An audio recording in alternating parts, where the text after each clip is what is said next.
Thank you very much, ladies and gentlemen. Welcome to FWE uh, series of conversation that we have both in person and in online. And this webinar is around the development of the TVET sector, and also it is around learning our lessons, pertinent lessons from uh, the East and the West. And when I say East, it means from China, and West, when I say, I mean absolutely heading towards Pennsylvania. I am extremely honored, extremely delighted to have amongst some of the greatest mind that I know who are working on this sector, and perhaps working on converging the aspect of TVET, and perhaps bridging bridges for some of the challenges and headwinds that we see.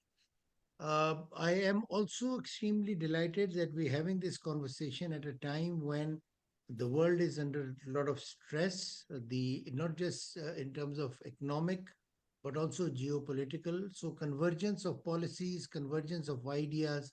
I think we need more platforms like FWE who can let people sit together, talk about new ideas, talk about how we can help and serve the community and the globe at large.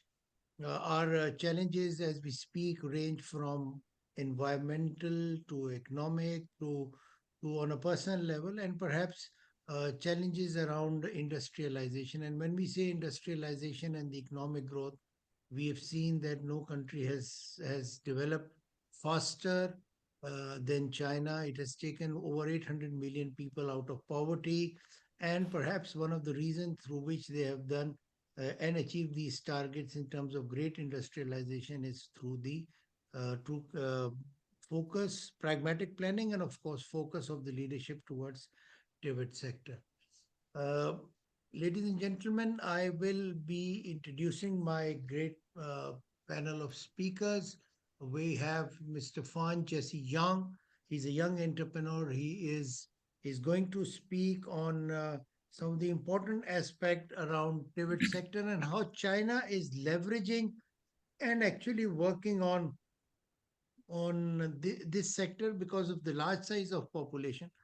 And when I say large size, it's really large. I mean, the numbers are far too much. And I think the way that the government is working, Chinese government and Chinese leadership, I think that's phenomenal, and so much we can learn in the developing country.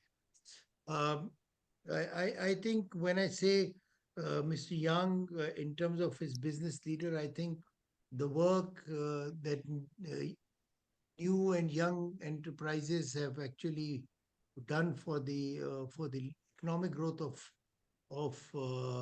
China and perhaps the region also, because all of this was done at a time when globalization was happening, and now we see headwinds across globalization. So we would request you later to speak after I introduce all my panelists, and then of course we have Dr. Menard, who's a fellow academician like me. She's from University of Pennsylvania, and she will share her global perspective on the intersection of TVET, economic policy, and sustainable development. I have heard and learned about her great work that she has done with FWE and some of the seminars and interventions that they have done. And I think I would also be interested to hear from her. And then, of course, we have Dr. Hina. Dr. Hina Karamat is the director of international cooperation at National Institute of Vocational Training, NAFTAC, as they call it in Pakistan. Their approach towards TVET sector is important, and she will be speaking about the challenges and opportunities across this sector, especially from a developing country standpoint. But ladies and gentlemen, when we talk of TVET sector and when we talk of taking people out of poverty, I think the focus around the vocational training and the aspect around this is extremely important, because of course we know that change is imminent and it's going to happen. It's a constant that that keep impacting and affecting human life. But I think this time around, the change is far too much for us to understand, and the speed of change is far too brisk. So we need agility, we need pragmatism, and I always say that there's a thin line between pragmatism and realism, because we live in a world, especially in developing countries, where we have these challenges, women participation, out of school children. These challenges are far too much for us to handle and absorb as developing world, because of the economic condition. And then on top of that, we have the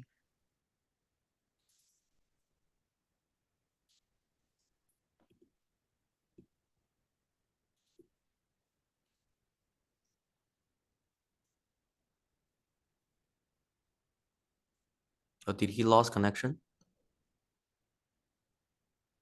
It seems so. He's not showing in the participants.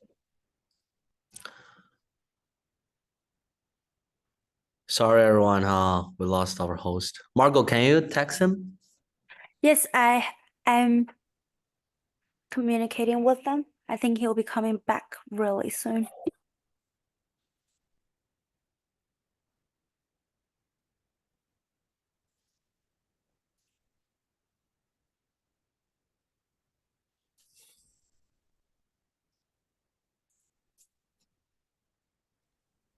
You're back. So so this is one of the challenge that we talk of online connectivity. We talk of online participation, and I remember during COVID, I was in Khyber Pakhtunkhwa, which is the westerly province of from where Dr. Hina is from, and they used to ask us that we should have online classes during COVID, but then students would come up to us and say that there's no internet connectivity in that part of the world, especially on the extreme western areas. So Hina would echo that when she would highlight those challenges. So without further ado, I would now request Mr. Yang to tell us the story and the highlights behind this great journey of China, and tell us some pertinent lessons that we can learn and perhaps apply here in the developing world, and of course anywhere where the people willing to learn. Go ahead, please. All right, thank you, Dr. Hassan. So to start off this conversation, I would like to introduce a little about what's the model of China in the TVET education, which is the technical and vocational education and training. So I would like to say the keyword of the Chinese model is the PPPS, which is the public and private partnerships. So China is kind of different with the other countries in its political system. It reflects in many business and industries. Education is one of them. So as you say, most of the most prestigious universities are state-owned universities, not private, not like US, not like UK or other countries. Same thing happens in the TVET industries. So most of the vocational education institutions are owned by the national government, and what encourages them to do that is the success of the PPP model, which is the partnership between the government, industry, and the vocational education institutions, and it has been a very essential model for this system for decades. The first thing is about the PPP is about the private sector. So what the private sector will do is it will provide a lot of insights into the industry, actually. So it will provide the industry trends and help to shape the training content. Basically, the companies are the content provider for the institutions. For example, the very well-known Chinese tech giants, Huawei, you must heard about, and also Alibaba. They have all closely collaborated with vocational schools to design their curriculum that includes many hands-on experience that they can have externship or internship in the company, and also real-time industry feedback to ensure the students are workforce ready. So the keyword is workforce ready. I think the day one they get out of school, they can get in their position. And this is the result of how private sectors, how the companies to closely collaborate with the educational institutions. And the second aspect is how government, they drive this industry, how the government-driven incentives can encourage this industry. So the Chinese government, what they do is they incentivize the companies to participate in the TVET by offering what? By offering, for example, tax benefits, grants, and subsidies. So the companies who collaborate with the vocational school, they will get this subsidized, they will get this rewards. And also this encourage the industry to invest in building vocational schools. So you can see many vocational schools, especially for the infrastructures, for their teaching training system, for the land, for the buildings, are all set up by those companies, are all funded by those companies. So this is sort of like co-managing, co-manage with private sector, with public sector, and also the school itself. So I think in the future, China will likely do the same. They will perpetuate this PPP model, especially in many, cutting edge industries such as AI and green energy we mentioned. As technology changes the workforce needs, I think this model will be very critical in helping the technical and vocational education and training institution to stay responsive and competitive. What I mean responsive is, it will keep us to be flexible. This flexibility will allow the talents to meet the needs of the companies and to be workforce ready. I think workforce ready is the keyword. So the first part I just mentioned is to introduce you about the PPP system and also the feature of this PPP system. The second topic Dr. Hassan just asked is about how other developing countries can learn from us. I think other developing countries can learn from us. There will be several key strategies they can see from China. The first one is aligning the vocational education system with the national economic priorities.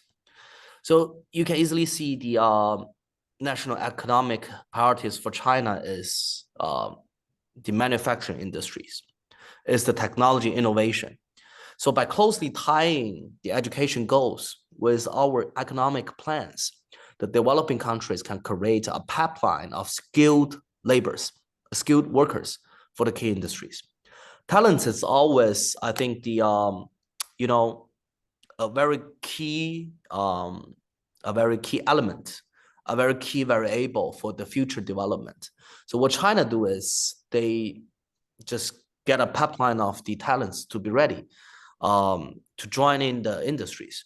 With the growth of the companies, it will have a growing demand of talents.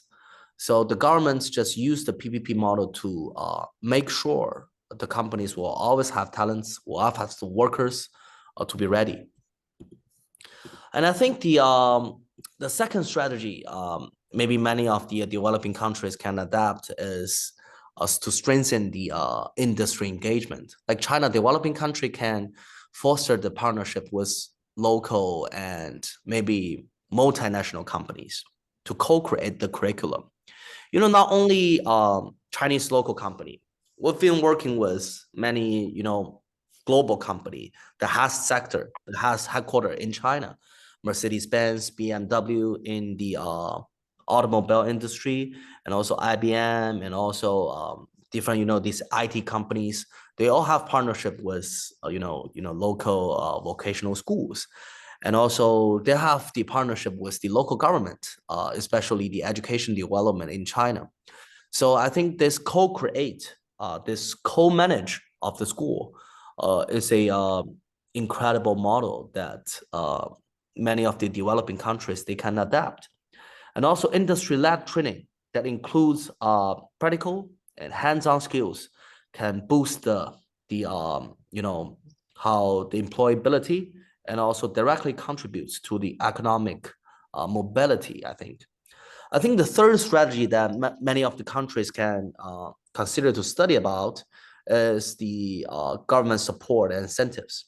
I've just mentioned how the central government use subsidize, tax payback, and different governmental rewards to help to encourage the companies to invest and fund the vocational education. Financial incentives for companies that partner with the institutions can motivate more, I think, business to invest in skill development. And also the Chinese model of supporting both the institutions and private sectors engagement provides a, replicable blueprint, for most of the cases. I think overall, developing countries should guide and involve more in their education system. Their government should involve and engage more to encourage the private sector to invest in the vocational education. And, to make sure the emphasis of subjects and the industries is coherent with the national economic strategy. This is the first point I mentioned. You should align the education with the the national developing strategy. That's my idea about the Chinese system, because I'm an investor in both the tech fields and education industry. A intersector of this is how Chinese education are helping Chinese talents to adapt the AI and the new energy era now. And I think what they are doing great is the PPP model, and what they can do more is definitely they can have more energy, they can have more involvement of the private sector itself. But still, the involvement of government, I think, is essential and beneficial for both the schools and also the young talents. Thank you, everyone. Thank you. Brilliant. This was like, honestly, it was like music to my ears. And Thank you. Some of the highlights that I've taken, I think the public-private partnership. Sometime, Mr. Young, and we will discuss about this later once all our speakers make their introductory remarks. I feel that public-private partnership, especially in developing world like in Africa, Asia, and some part of in Latin America also, I think it's easier said than done, because A is the trust deficit that the private sector and the public sector has, the bureaucracy and its understanding and its ability to take risks, because public-private partnership involves a sizable number of risks, and mitigating those risks is really something very interesting. But I really like your phrase about the workforce readiness, and I think yes. When I come back to you again, I would really like you to tell me how the government's model around TVET sector, including PPP models, are evolving because of new technology and innovation drive that we see in China. So I would like you to really tell us. So my next speaker is not from Asia. I'm sure you all must have guessed. And my first question to her is, who is she going to vote tomorrow? So if Mr. Yeah, thank you, yeah. Bernard, if you will, my first question to you is who are you going to vote tomorrow? But if you're not going to answer me that, then my next question is that how do you see, from what Mr. Young has just highlighted, how do you see the role of developed world in supporting and doing the hand holding, which is so essentially required, and how can countries ensure that TVET programs are inclusive and accessible, especially to the marginalized communities? Because here we see a lot of even women, and there are a lot of biases around gender, and you have done a lot of research around that. So I would really like you to tell me this, educate us on that. And then, of course, you've learned and studied Chinese model. How do you converge that? Because in my country, we follow Anglo-Saxon pre-colonial method of education, and we somehow or the other not divorcing from that. Hina would speak at the end about it. So, Dr. Menard, the floors and the screen is yours to help us, guide us, take us to the journey to the Cinderella land. Yeah. Okay, well, thank you very much. I want to say good evening, good morning. I'm not sure where everybody is right now. Am I going to work tomorrow? I work every day. But I also play, so the life is good. Yeah. I want to thank the organizers for inviting me to join you for this important discussion. And what I'm going to do is focus on the second and third goals for the session, which are really the ones that are trying to say what does the developing world have to bring to the rest of the rest of the world. So I'm going to begin with a brief overview of the U.S. system for technical and vocational education, highlighting some of the unique features of our context that will matter when you think about translating our experiences. Then I'm going to talk about some areas of success, some areas of challenges, and then finally I'll wrap by sharing some of the lessons that are guiding our own improvement efforts in the US and that might also be, I think, transferable to other parts of the world. And then if you will advance one slide, just a brief overview of the US system. And we have what I think of as a four-arm system for our version of TVET, which we refer to as career and technical education. And I'll probably use that term CTE or just because it just flows out. But so the largest arm of our CTE is provided within our public secondary schools. A second arm, and that's the top box on the left. The second arm is a freestanding public vocational secondary schools, which serve a very small share of our secondary school students, but all of these schools have very serious occupation-specific training. The second largest arm of our system is our community college system, which mainly serves secondary school completers, but it also has some dual enrollment programs where it takes high school students and engages them in these deeper dive vocational training opportunities at the community college settings. And it also serves as a recovery system for individuals who don't make it successfully through our secondary school system. And then finally, we have numerous public and private freestanding vocational training programs that target particular population groups and or areas of vocational training, including secondary, they focus a lot on secondary school dropouts, as well as graduates who elect over a four-year traditional college program. So we have a lot of students who are just out there floating around for a year or two, and then they finally get serious about training. Now, governance of and funding for secondary school training is primarily through our individual states, and we have 50 of them. And then we have some territories. And then within states, we have local school districts. So there's this three-level of governance with most of the biggest locus of control is at the local level, with a lot of funding coming from the state and very little of the funding actually coming from our federal government. The federal government supports only 10 to 15% of the cost of our, our primary and secondary education programs.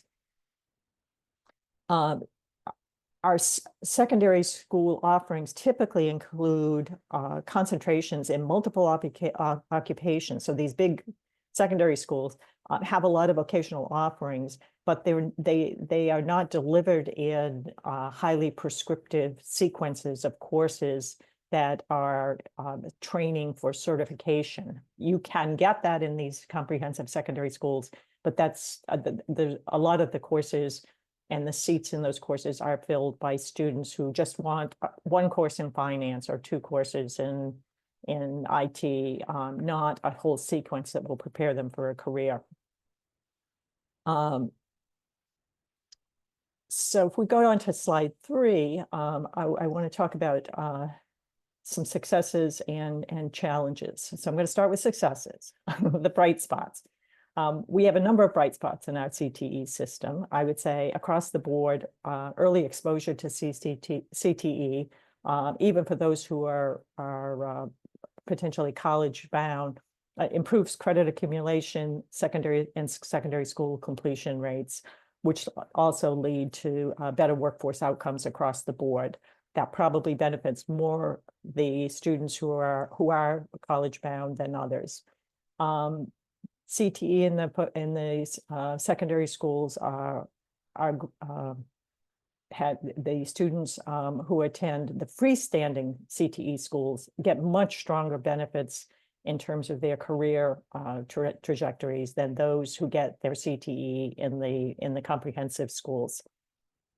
The benefits of CTE also favor secondary school students who enter skilled trades and high demand occupation fields. So we don't target we don't push students into certain fields.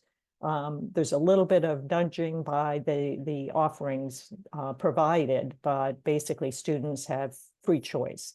So those who by interest or awareness select these high demand fields will do much better.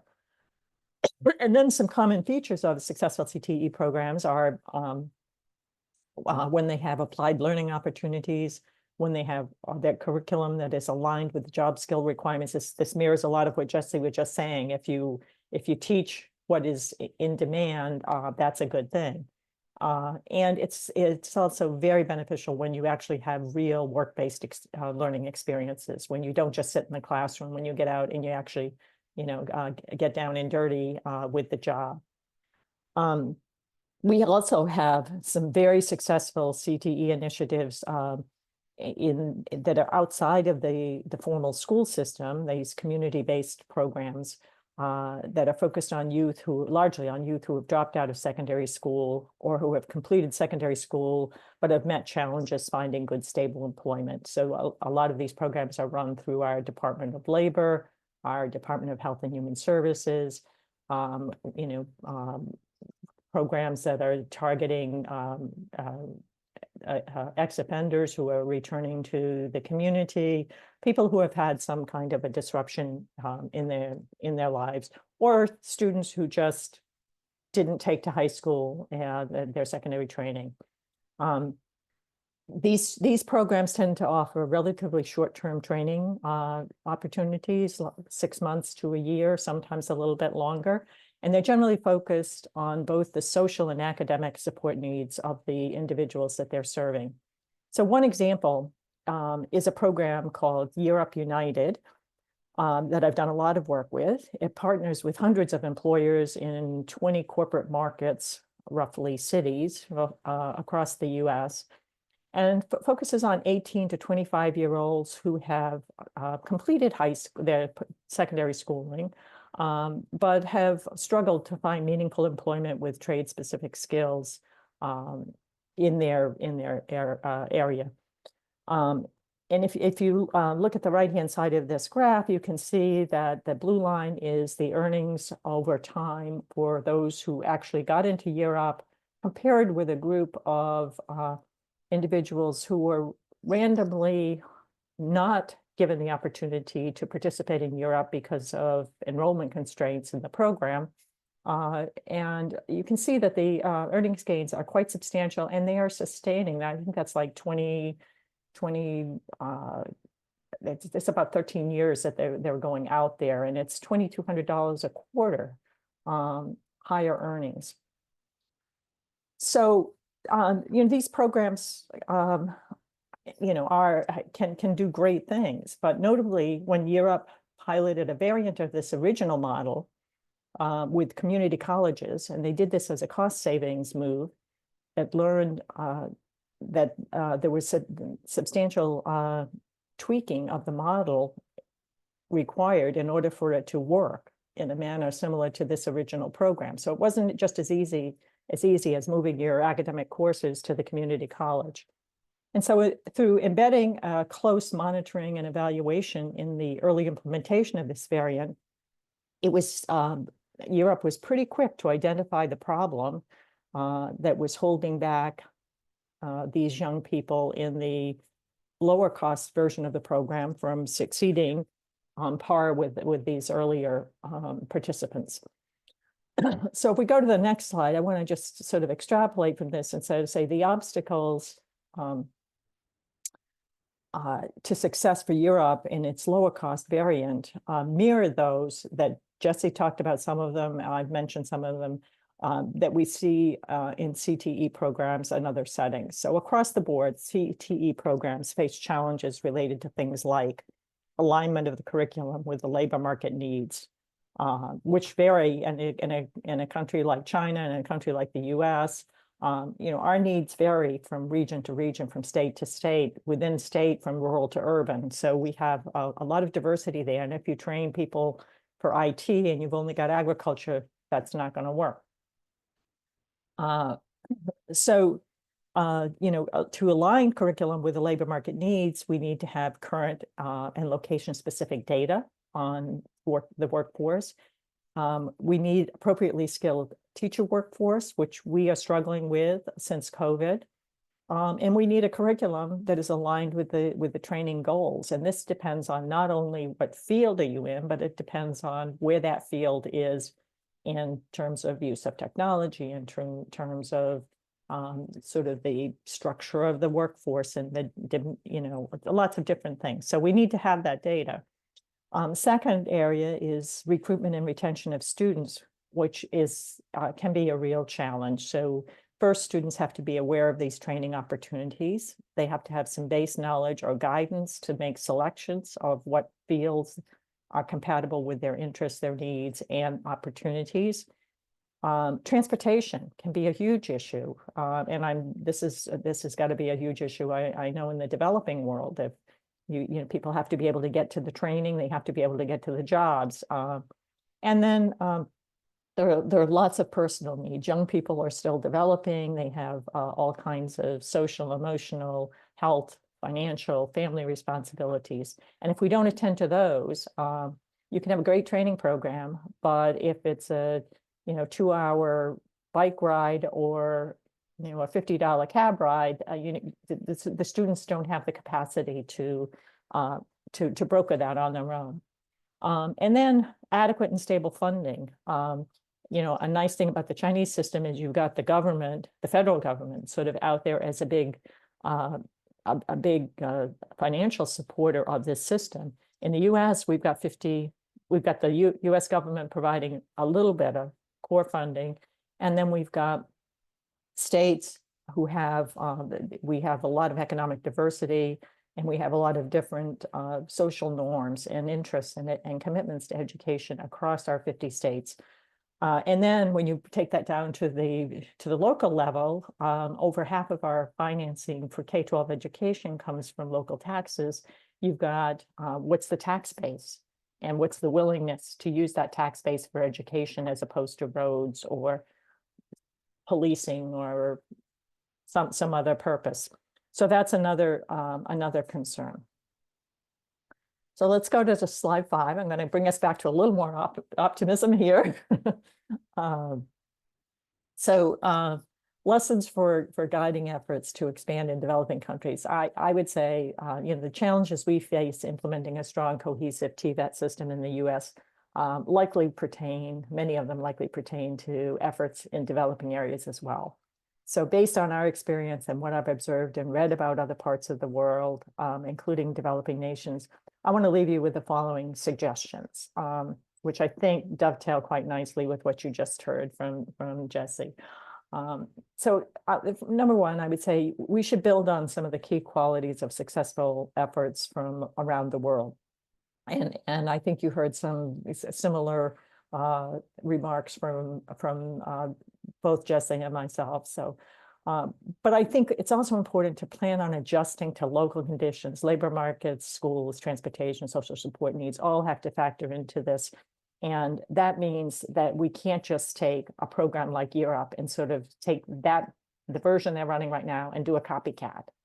And we also can't take it and just without a lot of careful deliberation, just cut out a piece of it because we don't have funding for it. We have to think about the context in which we are transporting these new ideas. I would say that we need to expect economic and demographic shifts over time. So I think we were just hearing about, that. It is important to keep on top of where the markets are going and how things are shifting. We need to attend to life constraints of students, which are going to change over time and often without warning. So again, one of the things that we learned in Europe's case is that it was very different when you had students who had to go to a community college and to a Europe program office and to an apprenticeship placement. Those are three different things they have to do. That's one more juggling thing. That needed some attention and how they were going to navigate that extra node in the process. So the last slide, I just want to sort of show just a quick overview of the process that I think what we used in Europe. What I think is this is just a very simplistic model here of how Europe navigated this in its adaptive model, where they were partnering with the community colleges. They did a simple 2-cycle process, which I think they do routinely anyhow, but it's just really jacking up a little bit your monitoring and strategic planning. So we went in, they had their priorities, they knew their benchmarks, they were missing their benchmarks. So we did a quick deep dive to figure out what the most likely areas for tweaking were to get the outcomes that they wanted. We incentivized the programs to implement those strategies tailored to location, not one size fits all. All of the sites had slightly different variants on their improvement strategies. All of the sites on implementation 1 had some success, but they didn't get a home run. They did another cycle where they did the same thing, reflect what's still not working. They made another round of changes, and they moved the needle from sort of a null finding to a quite not as large impact as they had for their core program, but they were getting the cost in the range where it was sustainable. The core program is not financially sustainable; it's too expensive. So they need to find a way to broker that cost gap. So even when a formal evaluation, we did a formal evaluation of these cyclical changes, but even if you can't do a formal evaluation, if it's not practical or possible, these same principles can be informally embedded into routines of program monitoring and management, and can make a lot of difference. So I think it's giving programs clear objectives, guardrails, so that you stay on the playing field, but allow them to sort of look at their unique qualities, their challenges, their opportunities, and make adaptations to fit the environment. So I'm going to stop here, but I'd be happy to talk further in Q&A at the end. Thank you. Yeah, wonderful. I think one of the key aspect of what you've highlighted in the model that you've reflected on is perhaps the adaptation part. I mean, you evolve as you learn, and perhaps the cyclic effect of all of this, and perhaps the triple helix model of including the government, the private sector, and academia, and perhaps creating that urge to take a step forward for supporting the CTE program, because naturally. But my question before I go to Hina is how do you find the youngsters, the generation X and Z's interest towards vocational training? Do they like hands-on in your part of the world? Do they like hands-on training of something? Because here in my country and some of the other parts, even the higher education is in, especially in the public sector, HEIs, the education is becoming less costlier. You're comparing, and the urge towards going towards a higher education program as opposed to going into a vocational program. How do you find that amongst the youngsters? I think, well, we certainly have had some slip in four-year college enrollment, and I think it remains to be seen whether that is good or bad.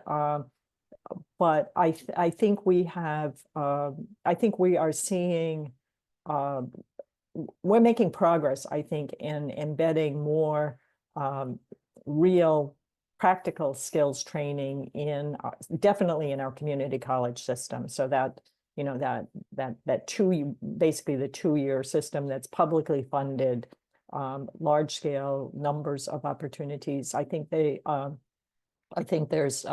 there have been some real advancements in that. There's still, we still have an attitude that if you don't go to college, that we have this class divide that I think is breaking down some. I wish it were breaking down a little bit more, and we put the emphasis on, do you have marketable skills, and are you using those marketable skills to good advantage? So we don't have all the answers, but I think we have some proof points that we in the United States should be, and I think are trying to use ourselves. And I think they're very applicable to other parts of the world. I think the biggest mistake we make is when we sort of come up with a good idea and we forget to actually test whether or not that good idea is good as we've implemented it. And then maybe it was a good idea, but not implemented well for our context. Maybe it was a good idea, poorly implemented.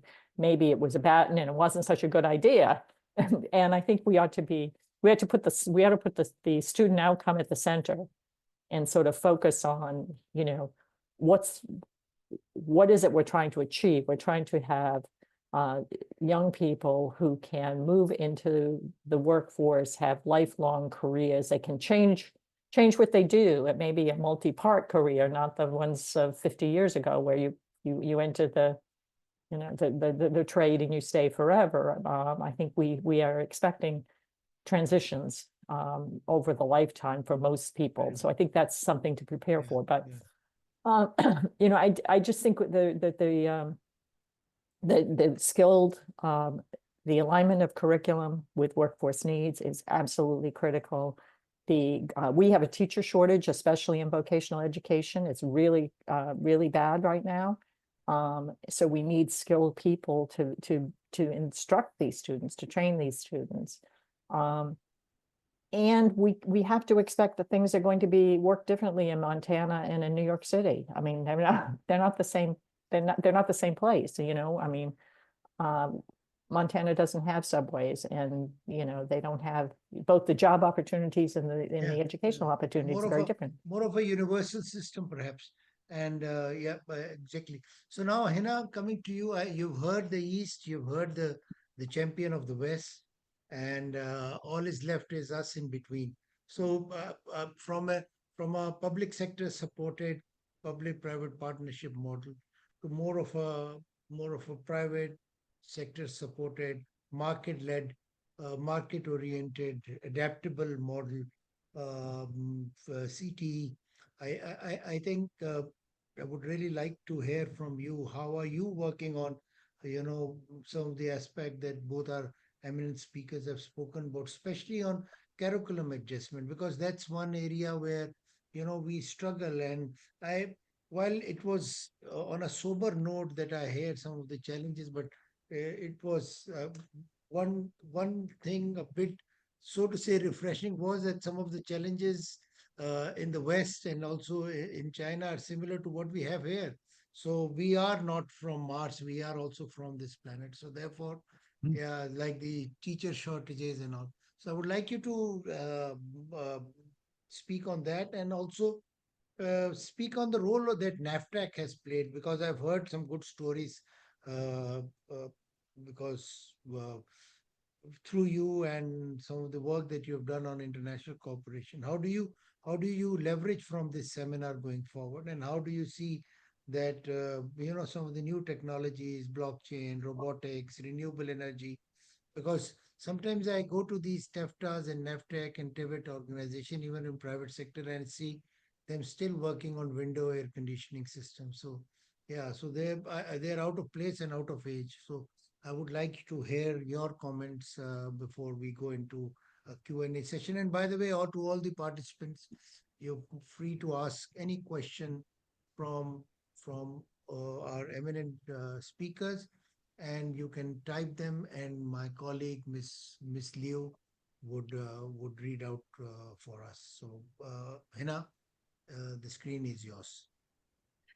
Thank you so much, Dr. Hassan, and thank you all both the amazing speakers. And today there were a number of best practices that I have also noted down for that. Definitely I'll be taking benefit. I'm extremely thankful to FWE for giving us and our youth this opportunity. That today we are sitting and sharing the best practices, some of the opportunities, challenges. Before I proceed, it's very important that I should introduce to all of you that where I'm coming from. This is basically, I am, as Dr. Hassan has rightly mentioned, I'm a Director International Cooperation at National Vocational Technical Training Commission, Pakistan, which we also call NAFTAC. NAFTAC was formed in 2005 to oversee and manage Pakistan's technical and vocational education training, TVET sector. And it is a part of the Ministry of Federal Education and Professional Training. And NAFTAC aims to promote, support, regulate the TVET programs nationwide. So we are the regulatory authority. As far as our vision is concerned, our vision is skills for employability and skills for all. And this is exactly our logo and slogan as well. Our mission is to provide direction, support, resources to the public and the private sector for skill development, enhancing social and economic profiles. Now, what are the key and the core functions of NAFTAC? We develop national policies and plans for the TVET sector in Pakistan. We also design, implement skill training programs to bridge demand supply gaps, which is still a big gap, and we are working on it and trying to revamp the TVET sector with our partners. We also work on accreditation and certification for TVET institutions in Pakistan, develop skill standards and curricula for priority area. It's an ongoing process, and there's a lot to happen in order to make the workforce ready for the market and industry needs. And then we strengthen the TVET sector through public-private partnerships and industrial engagements, and maintain data banks for skill youth and industry placement. Since its inception, NAFTAC has implemented various reforms in Pakistan's TVET sector, including the National Skills Strategy. This is a comprehensive plan which aims to revamp TVET in the country, focusing on areas like national vocational qualifications, teacher qualifications, which is one of the, as my colleague has just said, that even in the United States and some other part of the country, it's very difficult to get the right mentor and the trainers here. So we are working on that as well. And accreditation system. As a result, NAFTAC has significantly contributed to Pakistan's human resource over the years, human resource development, and generating numerous employment opportunities for skilled youth, both locally and internationally.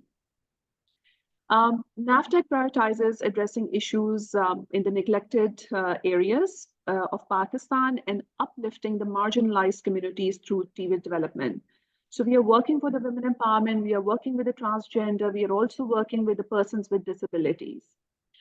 As far as Pakistan's TVET sector, we face a number of challenges, just like, there are global challenges. One of the biggest challenges, if I talk about that, is the mindset that we are still struggling.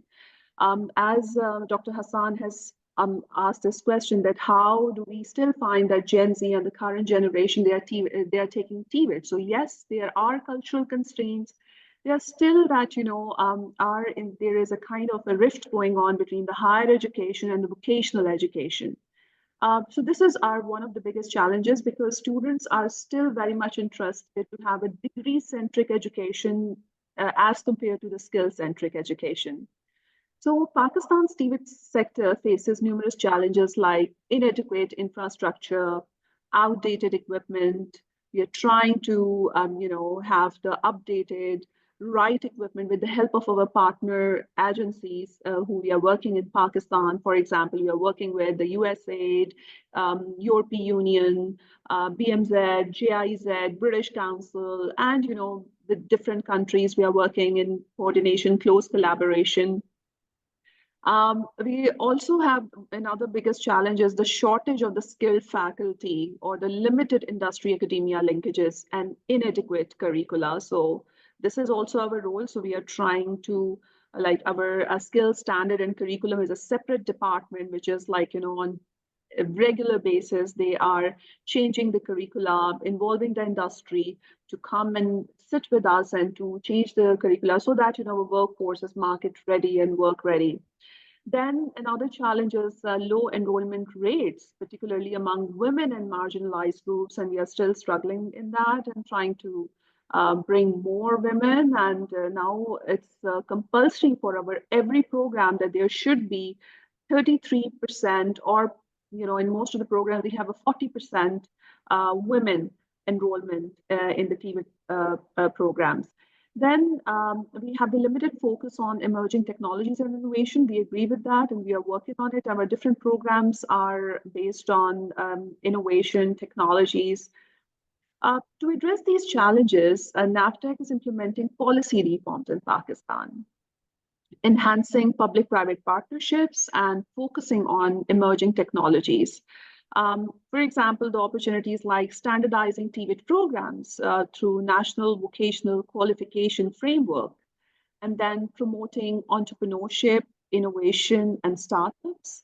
We are also working on developing a skilled workforce for sectors like textiles, manufacturing, and services.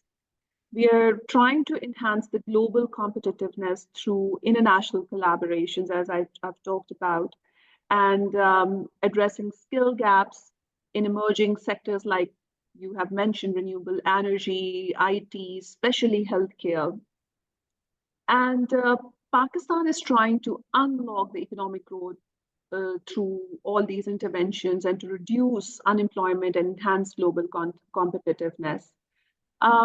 As far as NAFTEC is concerned, in different programs, so that our curricula is according to the needs of the job market. We collaborate with the industry through NVQF, National Vocational Qualification Framework, to standardize TVET programs.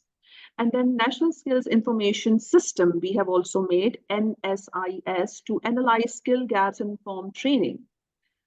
We have industry partnerships for curriculum development, training, and certification. Another very important program that we were running before, and we are again trying to start this is the apprenticeship program and on-the-job training for the practical experience. NAFTEC is also working on the capacity building for the TVET instructors and assessors, and then establishing industry advisory boards for sector-specific guidance. There was a huge gap because academia was working in a different zone, and then the vocational and technical training was working in a different zone. So now NAFTEC as a regulatory authority in Pakistan as a commission is also sitting with the industry, and all our curricula and the curriculum that we are teaching to our these TVET graduates, these TVET trainees, this is according to the needs of the industry and the market. We also conduct labor market surveys and forecasts to inform trainings. These initiatives ensure TVET graduates to acquire skills in demand by industries. And NAFTEC also supports industry-led training programs. And as I told you initially, that the public-private partnerships in order to facilitate the mentorship program and industry academia linkages. As far as the primarily that, the IT sector is concerned and the renewable energy, we are also working in that. We are developing specialized training programs in IT, renewable energy, and other emerging sectors. We also have started working in mines and minerals, and so many other areas which were, they were ignored primarily in the past few years. We are also collaborating with the industry leaders for the curriculum development and expertise sharing and enhancing the faculty capacity through different kind of international certifications. That's really, for example, our partners are Pearson and City and Guilds and some other international certification. We also are running a Takamul program, which is SSS program from the Kingdom of Saudi Arabia. So, and we have lately signed some MOUs with the TVET and KSA, with some of the Chinese private and public entities. And they have helped us that, for example, to understand the requirements and the demands of the countries of destination. And we are revamping the whole TVET sector according to the needs of the market, whether it's a domestic market or it's an international global market. We are trying to promote TVET entrepreneurship in the startups in these sector. For us, like Pakistan's TVET sector has immense potential for the economic growth and development. And NAVTEC's efforts to address these challenges and leverage opportunities and to align TVET with the industrial goals are really crucial.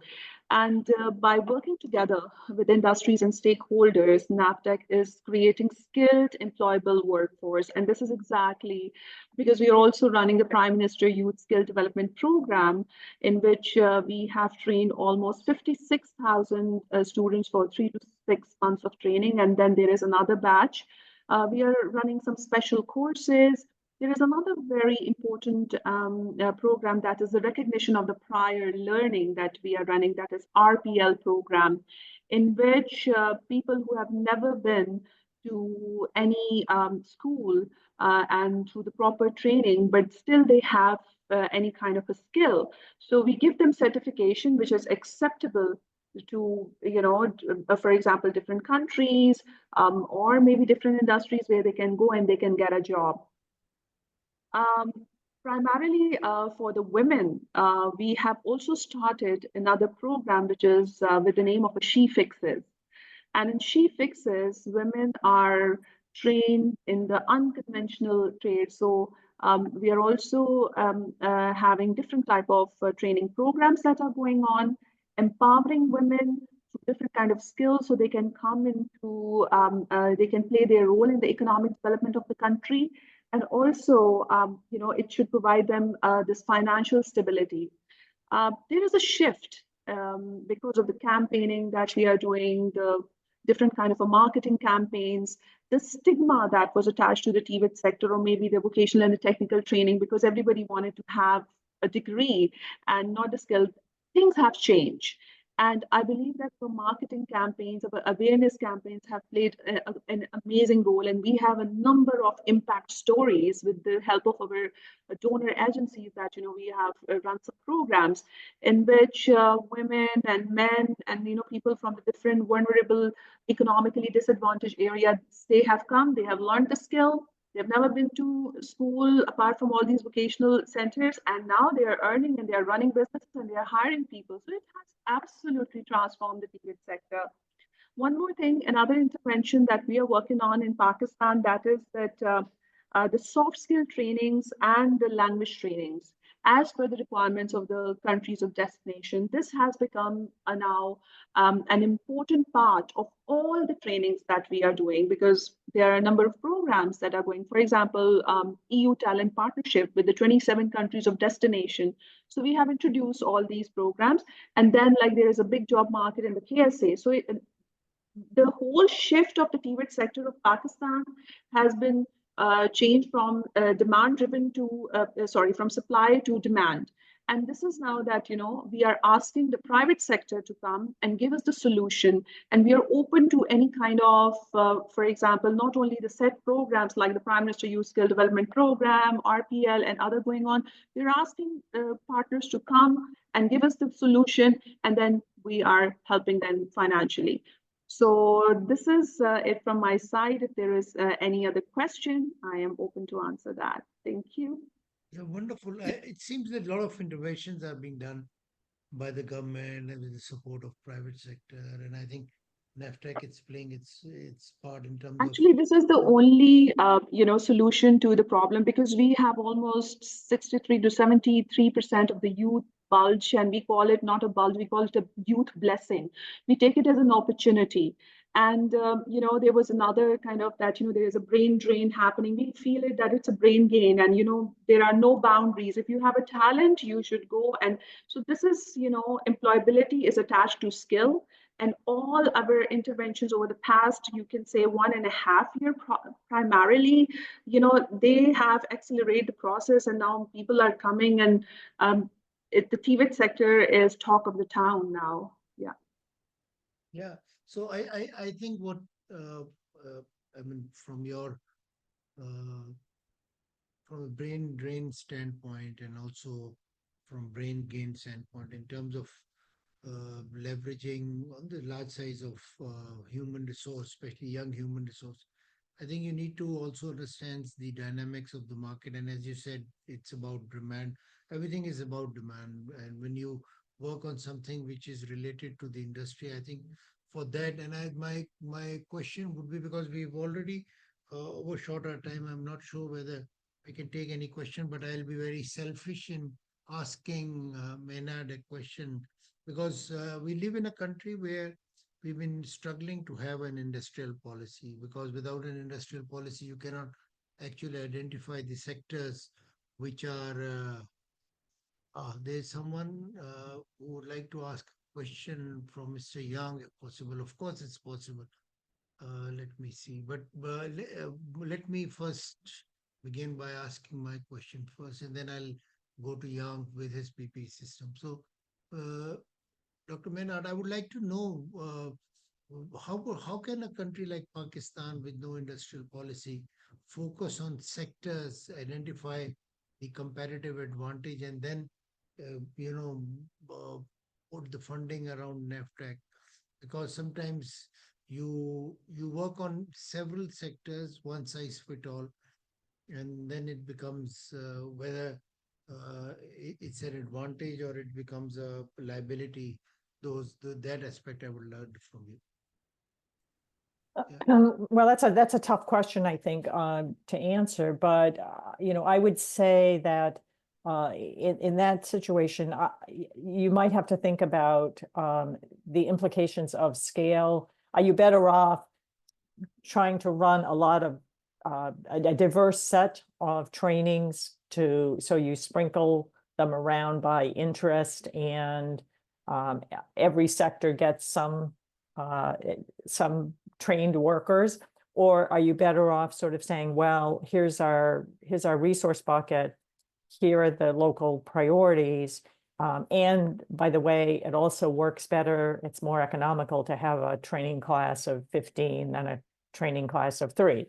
So I think you have to think about it more like it's a complex problem that it's at some point somebody needs to sit down and say, what's the given our constraint, our budget constraint, our demand constraint, our prospective student population, what's the optimal way to configure our offerings to meet those demands? Probably the worst thing you can do is to sprinkle your resources so thinly that nobody gets up to the level of proficiency that is required to address your workforce needs.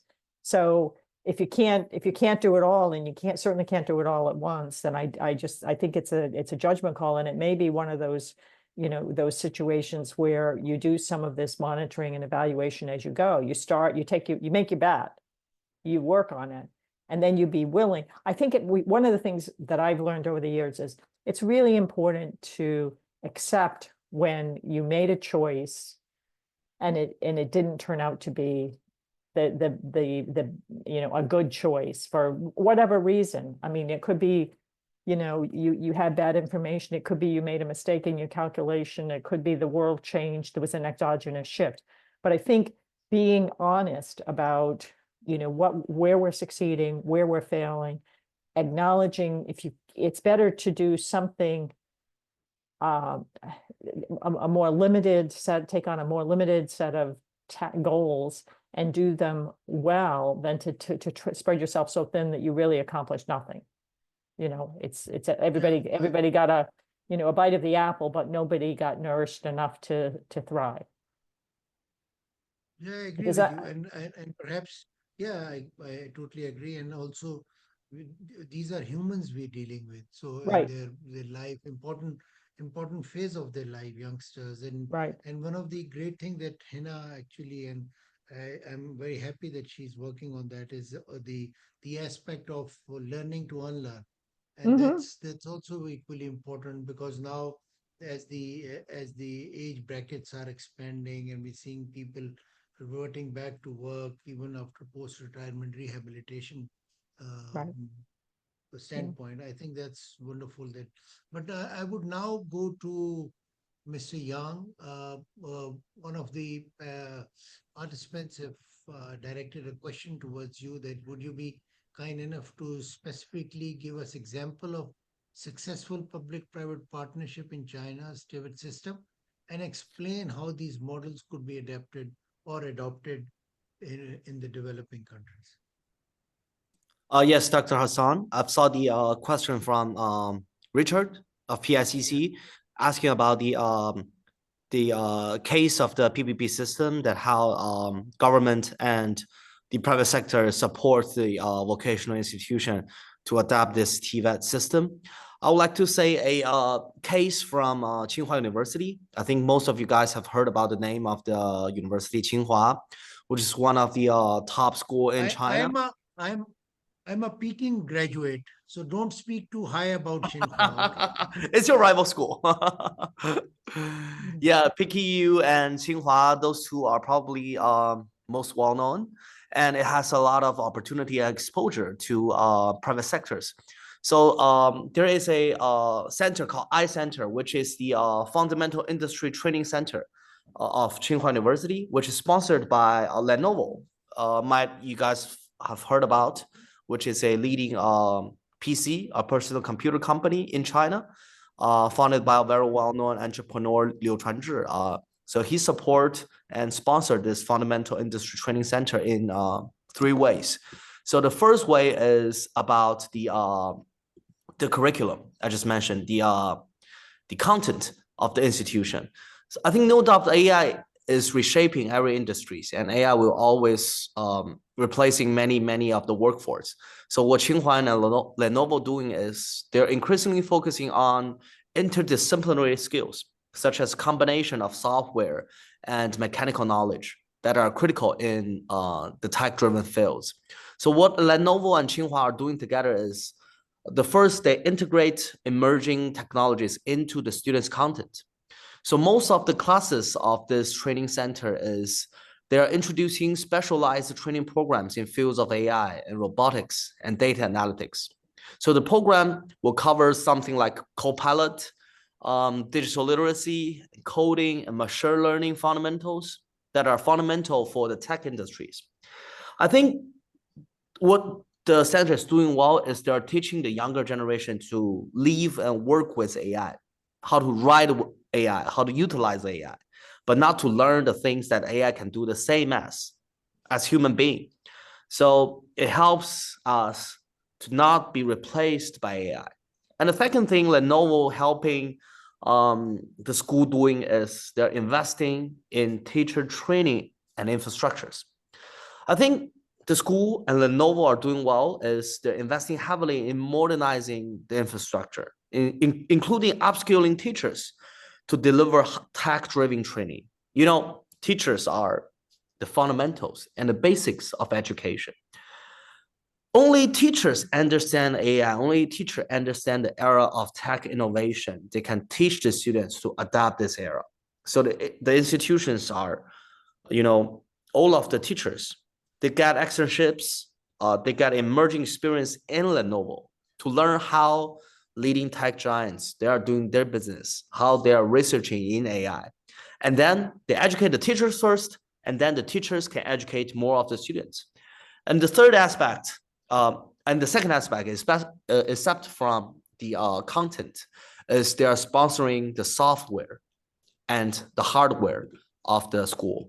You know, they provide a lot of the equipments, and also there's one the hardware called Lenovo ThinkStation, which is the combination of computer and also a bunch of softwares that can help the students to understand how Copilot AI working. So the Lenovo ThinkStation is actually pretty expensive in the markets, but the company actually they sponsored all of the this hardware into the school. So I think this is one of the examples from Lenovo and Tsinghua, but also there is many thousands of these examples from Huawei, from Alibaba, from Tencent. You know what Tencent doing was Shenzhen University, which is the location of Tencent's headquarters in Shenzhen, is they are founding a fintech school together to help the the business future leaders to adapt in a mobility way of payment. So this is, I think, a particular case of the PPP module. And I think if you guys have the opportunity to come to China, there will be many examples I would like to take you to do site visit. And also for PKU, as one of the most famous universities in China, it has a lot of the exposure with the private sectors. I know many of the automobile companies, they invest in the different colleges, in engineering, in software, in business school. So I think that's the way. While I think now that you've actually acknowledged my university, so I'll give you some goodie points for that. Yeah. Yeah, So yeah, yeah. I've just been told that we overshot our time, but I would Mhm. still like to ask one small question from Hina. Hina, how do you you've just heard yeah, Richards, it's our duty. Thank you very much for the question. Uh, Hina, my question to you is that you've just heard Peking you and Xinhua's examples, and there's several other like this in especially in the technical universities in China and of course in the United States. How do you see our higher education's desire to work with your organization in terms of having some infrastructure or some part of their infrastructure dedicated to TVET sector?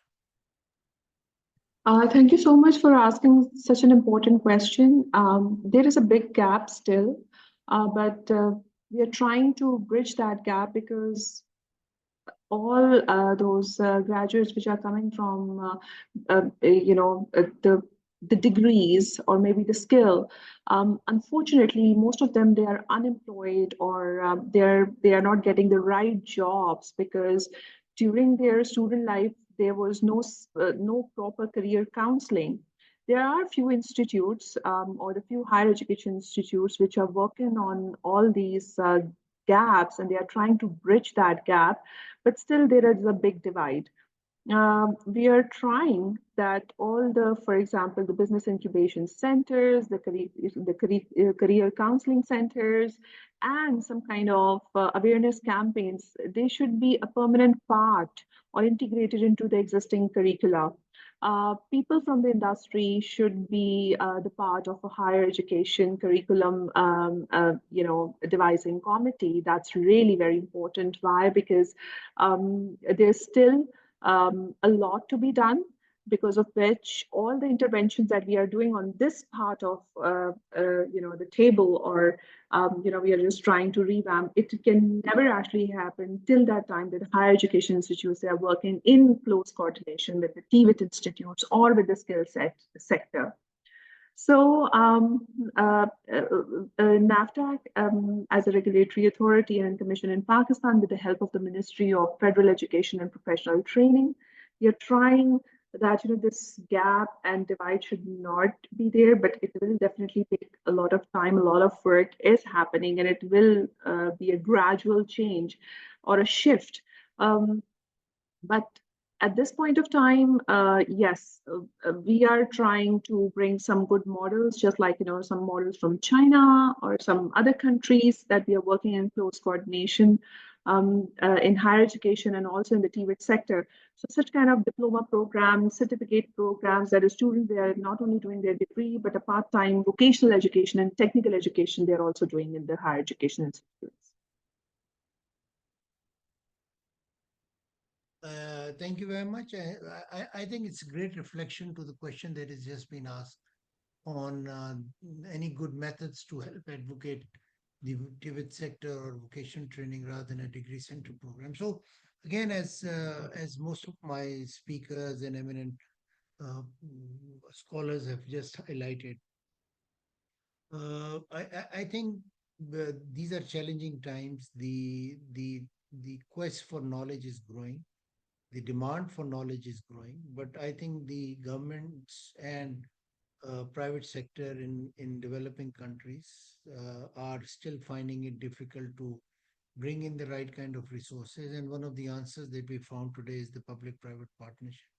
Although all of us and all of our respective countries are working on such models and such methods, but then again, the glamour around vocational training is far lesser than the glamour around the degree, because you go back home, you show that degree as opposed to the skill sets that you get.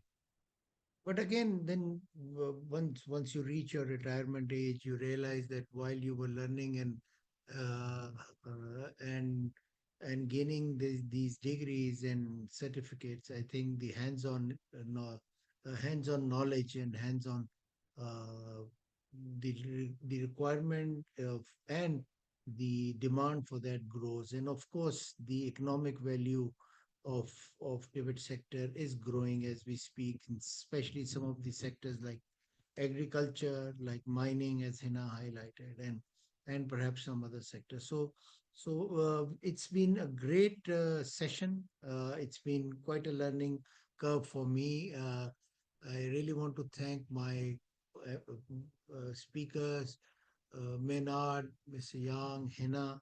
I hope the FWE will find more opportunities for us to connect, to find more areas of collaboration around the TVET sector. We can work on niche areas where we can collaborate, bring in not just resources, but knowledge base, which is so essentially required. But most importantly, I would like to thank all the participants, and this will be recorded and we will put it on our website of FWE, and perhaps more people will learn through their respective social media contents. And with this said, I would like to say goodbye to all of you and say ciao till next time. See you again. And please keep building your community, keep making this world a better place. Thank you very much, and bye bye.